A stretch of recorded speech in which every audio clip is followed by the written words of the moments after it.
Patuloy na pagpupugay at pagkalinga sa ating mga veterano at sundalo bilang pagkilala sa kanilang sakripisyo at serbisyo sa bayan. Magsilbi nawang inspirasyon ang kanilang kagitingan sa ating sandatahang lakas at sa bagong henerasyon ng ating mga bayani.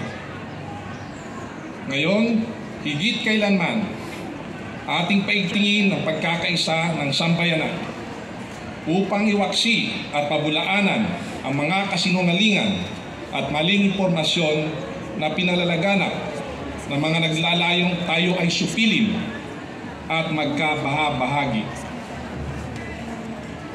Manatili tayong mapanuri at handa na gawin ang ating bahagi sa pagbantay at pagtatanggol sa kalayaan at kasarinlan ng ating inang bayan. Mabuhay ang bagong Pilipinas. Lumagda, Gilberto Teodoro Jr. ang kalihim. Mabuhay!